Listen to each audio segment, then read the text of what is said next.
Wazazi, before we engage in our conversation today, I need to remind you, the Israel trips are back. Israel 2023 Family Media, tunaenda Israel. And this is happening from May 30th to 9th June 2023. Through Egypt into Israel, 10-day trip that will absolutely change your life. So you need to gather your family, your friends, your spouse, get to experience the journey of a lifetime as you walk through the same path that Jesus walked and learn about him practically. Now, to experience this, you need to book your slot today. Slots are moving fast. You can visit our website, www.familymedia.co.ke/trips, or you can register via email israel@familymedia.tv, or call Francis, our Israel tour coordinator, on 0715-337756. My friend, the time to do that is now. Ukingojea, utapata slots zilijaa, and that will not be a good thing. You need to go to Israel this year. Aya, wazazi, vuta kiti, vuta stool karibu na TV na radio. It's time for us to have our weekly parental conversation. This week, we are talking about love languages for kids. Very interesting conversation. We get to hang out with Counselor Anne Karambu. Anne, how are you doing? Fine. Karibu sana. Yeah, it's good to have you. Yeah. Tumetegea sana. Yes. When you hear love languages for kids, Anne, you need to explain here, what is love languages for kids? It is just basically love. Love is not different for the child as it is different for an adult. Okay. So it's just the same love, but now how is it expressed to the child? Yeah. Okay. Because love is expressed differently, it is embraced differently, or? Yes, definitely. And it is expressed differently by different people, age groups. Yeah. And also it is received differently. Yeah, so, and of course what I consider expression of love for a certain child may not be the same for the other. So once you are able to understand your child, then you are able to know, how do I express now the love towards them. Yeah. So there's a possibility that from your perspective as a parent, your way of expressing love may not be correctly interpreted by your child. Yes, by the child.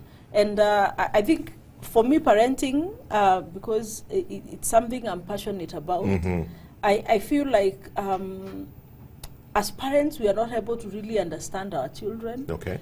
And because of maybe the busyness of life and all, there is this way we've narrowed expression of love to gifts. Yes. Maybe trips, things we give to the child. And that's why at one point you talk about it's not what we invest for them, it is what we invest in them. Yeah. So sometimes our love language is more of what we invest for them rather than what we invest in them. And that is where the missing link is. Okay. So maybe even as we talk about parent or that aspect of love, it is important to also understand that how we express love affect the adult, not the child. Okay. This child finally will be an adult at one point. Okay. So it has an effect of who this child will become. Yes. And in fact, I think for me, that is key. I think even when I was thinking about this topic, I was looking at how we neglect that area. Yeah.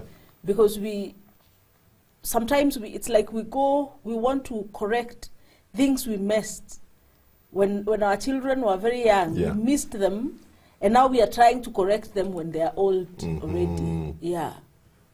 Mbona tufundishagu hizi vitu mapema? So that we don't make the mistakes. So talk to me and tell me, so when we talk about this love languages and ways of expressing love, what are some that you can point out to us as a parent so that we know how to interact with our children? Of course, we are talking of words of affirmation. Words of affirmation begin as early as months, when a child is months.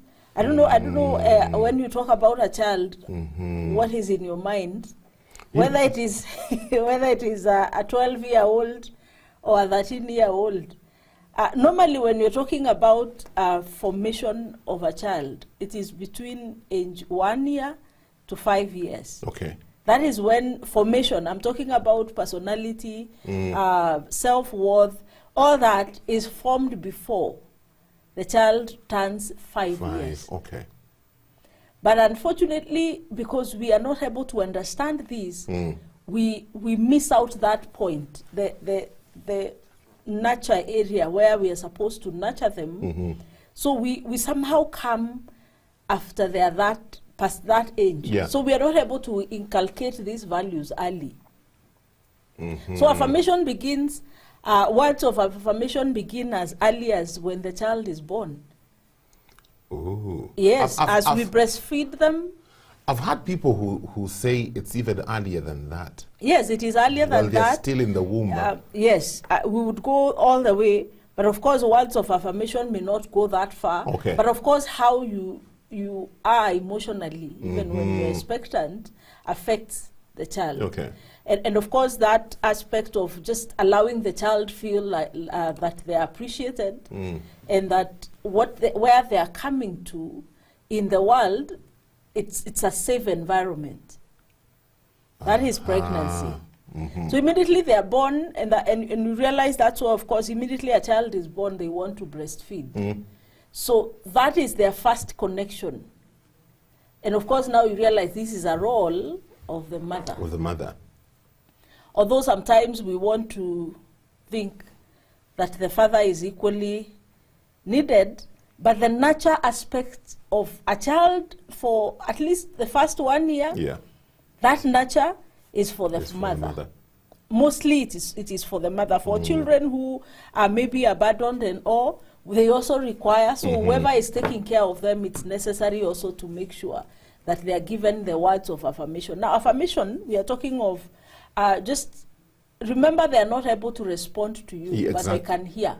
In fact, that's where I was going, because I was going to say, maybe we make the assumption that since they cannot respond back, it's not necessary. But let me ask you, how are they able to know that when you tell them breastfeed, how are they able to hear that? It's only that they are not able to, they have not constructed sentences, but they are able to hear. And they understand? Yes, they can understand.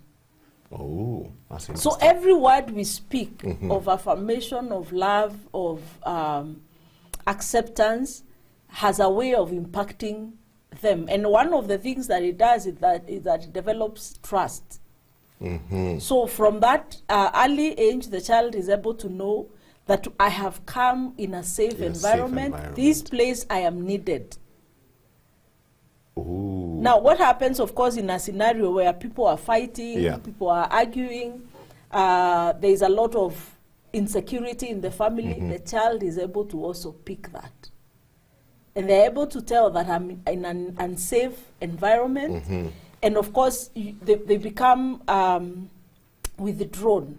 They don't want to associate with people because now we've realized I have just come in an environment that is not very safe. That's interesting. Yes. Because we assume it doesn't affect them. It does a lot. And it is not only the child. It has an impact in the adult. This child, once they grow up, and become an in adult, terms of trust, in terms of even being able to receive love, they will be affected. So could it be they can grow up and they're affected, but they can't quite put a finger as to why they are the way they are? Definitely. No, most of the people, even adults, are not able to tell. There are people who have very many challenges on trust issues. But someone is not able to tell, how did I pick this? In fact, you hear them saying that I don't trust people. But now the only way we are able to capture it, like mostly when we come in a counseling setup, that is when we are able to know, we can trace it back to childhood. Now, of course, that is when we do, there is a theory we use, the psychoanalysis, that is able to go back to how you were when you were a child. We can be able to trace it back to your childhood. Okay. Yeah, so words of affirmation come to physical touch. Physical touch, of course, is again at the point of breastfeeding and feeding. Yes. And physical touch has also do with eye contact. Oh, okay, okay. I know it is in the age of phones and all, Yeah. so we want to breastfeed, and I am breastfeeding the child. I am here on my phone, and the baby is here. Yes. So I am concentrating on this. The child is able to know and note that the parent is not present. Wow. Yes. These young ones can take in a lot, eh? So what we, of course we are telling them again at that point is that negligence. They're able to pick, I am neglected. What does words of affirmation and physical touch do? They develop self-worth, self-esteem. Yeah. They develop the ability to know that I am important. So these are traits that are going to help them navigate life outside of the home setup. Remember, we are still not even beyond 1 year. So all this is happening before the child is 1 year. And of course, when we are talking of words of affirmation and physical touch, we look at our house helps and the people we leave our children with. It is recommended, if it is possible, I know in our setup it may not be possible, that a child remains with one caregiver for at least 1 year. Because what you're teaching the child is to overtrust. If you have so many caregivers taking care of the child, you overtrust. You're not able to, like, know, how can I be able to limit who I trust? So if you exchange house help so many times, that child develops a challenge in trusting. Now, not trusting, but over-trusting. Trusting, such that I can accommodate anyone. Okay. And I remember I captured this at one point. I was in a rehab, and I met this girl who was like, I think she was in 22. And for her, I remember she's not able to realize who she is interacting with until the person has messed them up. Oh. So it's like, as long as you've come, you said hi, you look nice, you're good, it's okay.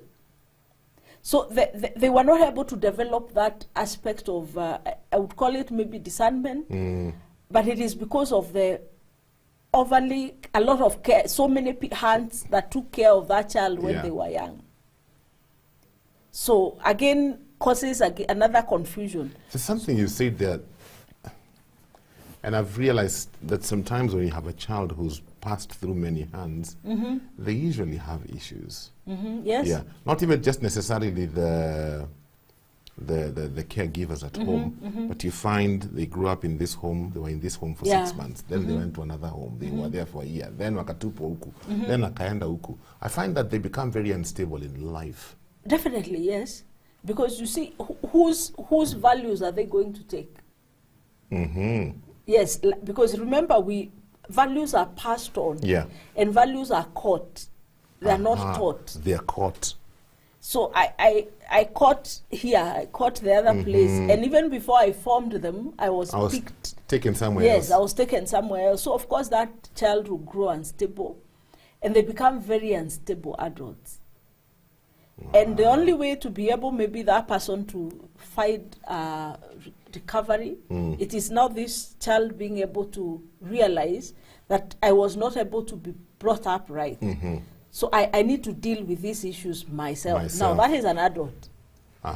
Take responsibility and deal with it. Yes, take responsibility and try and change them. On the whole issue of words of affirmation, physical touch, within that first year of a child, it's easier for the mother, I'm assuming. Yes. Because of the mother is the primary caregiver, the breastfeeding how does a father come in? Because I still believe the words of affirmation from a father and the physical touch from a father are also important. So how does the man support and make sure that he's also part of this? The father may not breastfeed, Yeah. but the father can clean the baby. Mm-hmm. The father can massage Mm-hmm. a child. Yeah. They can come and hold the baby, be intentional. This one now you have to be intentional. Be intentional. I like The that. father has to be intentional. Yes. Because most of the time you realize the child is being taken care of by the mother. Mm-hmm. So the father has to be willing Mm-hmm. to come in, which of course definitely will also create a great impact in the development of this child. Because now the child is able to capture that in this family I am well received, I am loved, I am accepted. Yeah. Yes. So the father, much of it is more of intentionality. Because anyway, you can say, hii ni kazi ya mama. In kazi ya mama. Yeah. Very true. And then when we are talking of course, physical touch, I talked about massage. We talk about the cuddling and hugging. Yeah. This one now extends all the way to beyond 18.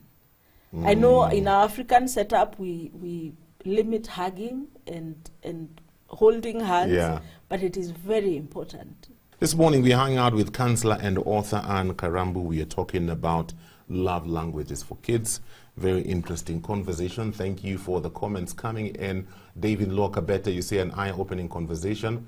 I've heard of families affected by couples who do not know how to receive love.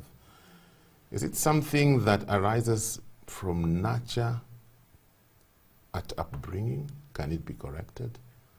People who don't know how to receive love. Yes, unfortunately, we are not even able to receive love from God. It is the most unfortunate. Wow. Yes.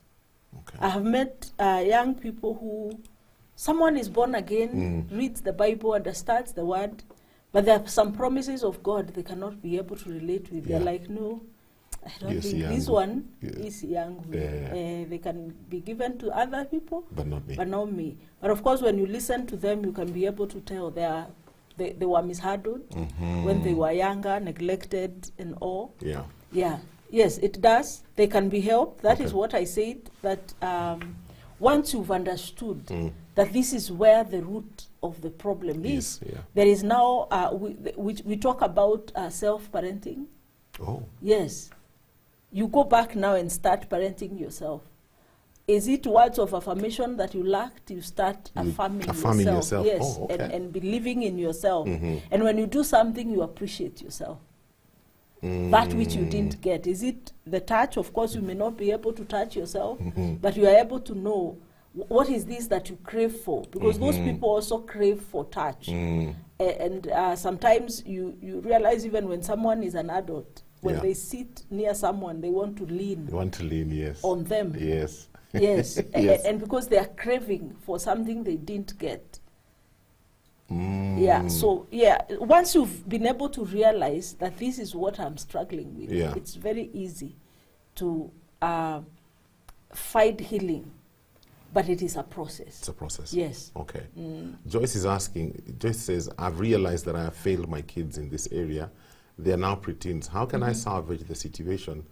I realized I was not affirmed when I was growing up.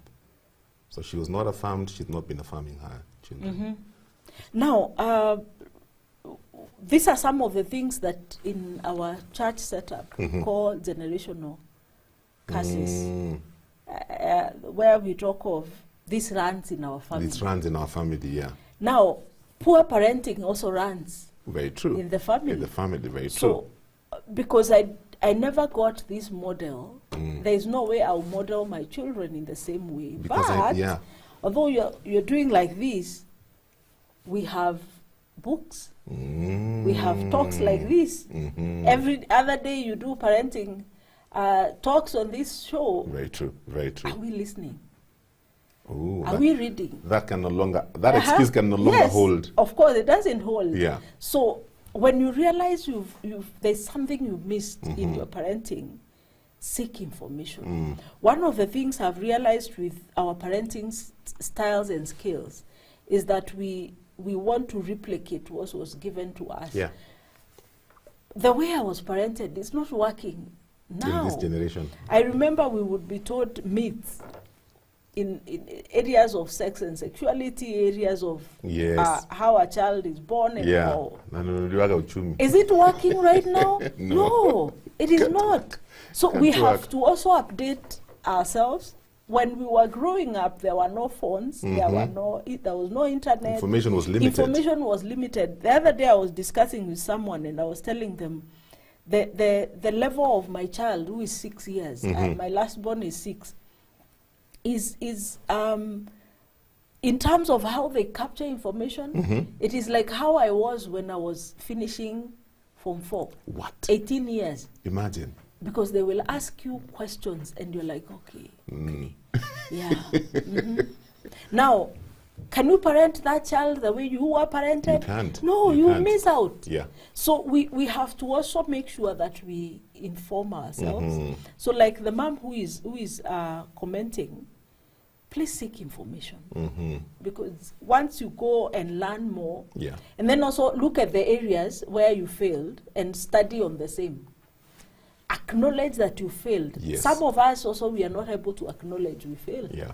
We pass the blame on the child. Or on our parents. Yes, we pass on our parents, but mostly we pass it on the child. child. And say they are spoiled. They are, Yeah. so we say all those manner of things, but clearly the child even can be able to tell that my mom is not present. Yeah. God help us. Aya, what's the next one? Yes, the next one is quality time. Quality time. Very important. Yeah. Yes, quality time. And quality time means, and even these others that I talked about, the physical touch and the words of affirmation, there's something we talk about the magic moment in children. Some of these things, although we want to apply them, they may not make sense to the child. Okay. If that when we are applying them is not the magical moment for them. And especially this one on quality time. There are times, especially for the younger kids up to all the way to 2 years, quality time may not really require magical moments. But now from 3 years going up, where they have been able to be they understand themselves, they understand the environment, the quality time aspect, we have to be very careful so that we offer it at the magical moments. What do you mean by magical moments? Yes. It is we are having a conversation and the child asks a question. Mostly what we do as parents, and I don't know why, they ask us those questions when we are tired. But what we do is, today I'm very tired, leave me. If you do that, that child was requiring quality time from you. That is a magical moment. If you miss it and now you say we will meet on Sunday, Sunday may not be a magical moment. It's not a magical moment for them. Yes. So you're talking to them and they're like, but you know, I asked you the other day, so why is it that now is when you want to talk to me? Yeah. So children are able to capture that. So if we can be able to offer quality time during their magical moments. I like that. It's very key. I like that. Because it has an impact. I remember, I'll give maybe a scenario of my daughter. My daughter had issues in school, and she was being bullied because of performance and the teachers liking her. So one time, I remember it was night. It was, I think, around 10. We had just attended a conference, and I think because whatever was talked in the conference had triggered the bullying she was going through and how our relationship also was affected. I'm talking about a 10-year-old. Yeah. So she wanted us to discuss that scenario, but it is 10 p.m. And you are tired from a conference? Yes. I sat. and listened. I am telling you, that magical moment produced a book for a 12-year-old, because we were able to go through the pain that she went through. What? We cried together. I apologized. You had another conference in the house. Yes. You know, it was an extension Wow. of what had happened in the conference. Yes. I remember the conference, it was a family conference, so we had been told to go with our children. And the speaker who had come, he was from the Philippines. He had come with his children. And the children were giving testimonies, of course, very graphical testimonies of how my mom did and my dad did. And of course, it is done openly. Yeah. So my daughter was there.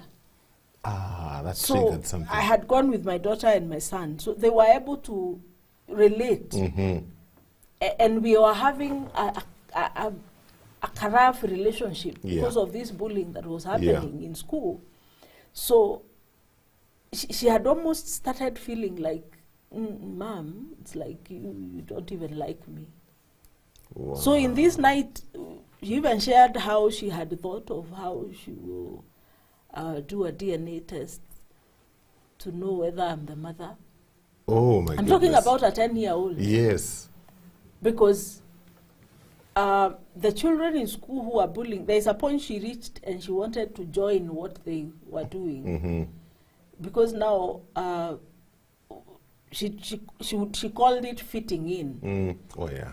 Yes. So she when she realized she cannot beat them, she wanted to fit in and join them. Yeah.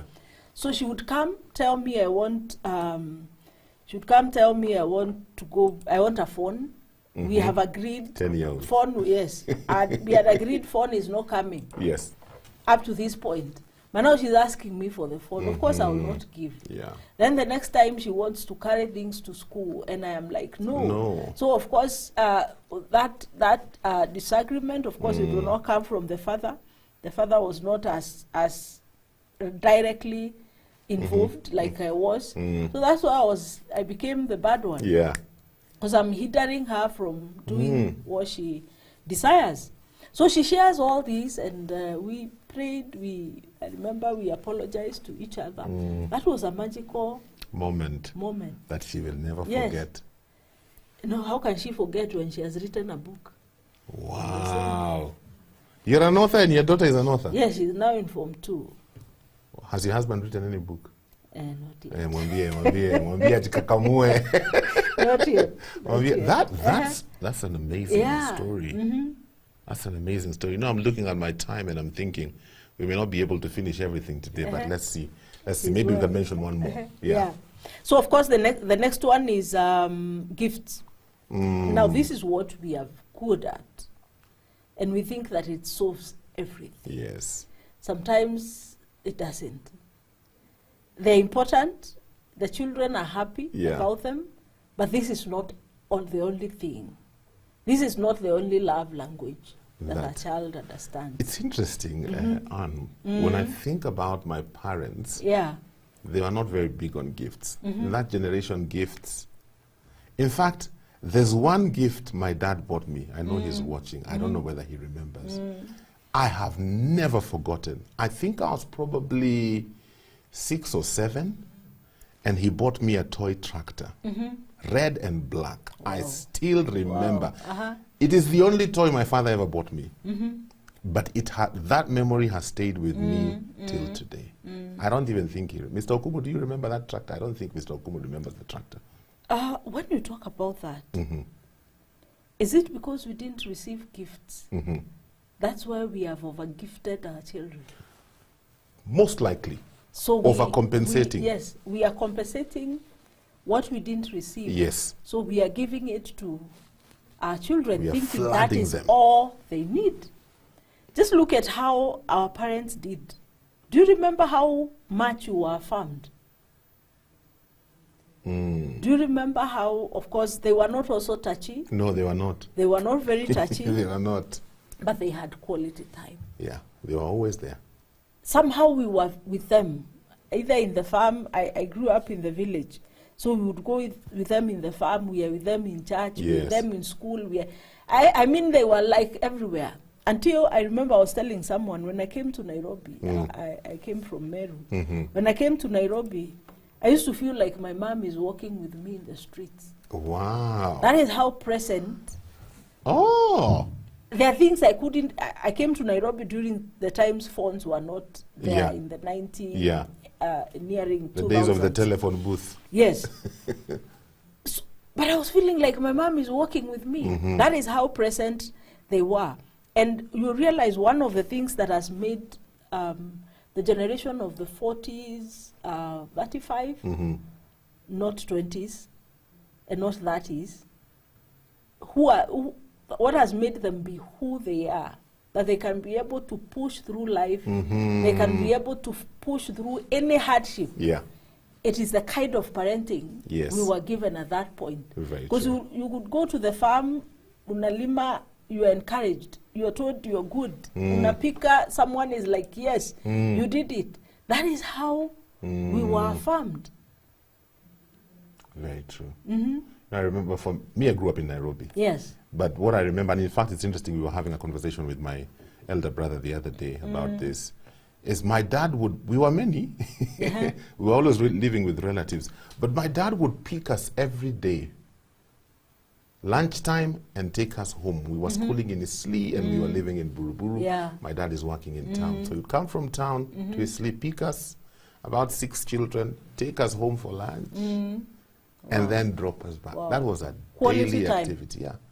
That is quality time. So he dropped us in the morning, he took us for lunch and brought us back to school. So we were with him every day, and that has stuck. And you see, that had an impact, because one of the things about quality, what quality time does, that is the place where you pick the values. The caught we were talking about, that they are not taught, they are caught. That is where you catch them. Now, you can't get something if you're not present when it's happening. Yes. So I think we've missed out in that area. I don't know whether my time will allow. Imagine your time will not allow. Okay, you can mention something for 1 minute. Yes, I was talking about effects of lack of affection. Yes. Of course, there will be struggle, identifying, handling emotions. That's where you are talking of some people are not able to love. Yeah. Academically, someone is affected, and socially, you're not able to interact with people well. Self-esteem is also affected, and you have challenges trusting in relationships. Yeah, so those are the effects of a child who has not been able to receive nurture and love. Yeah. Wow.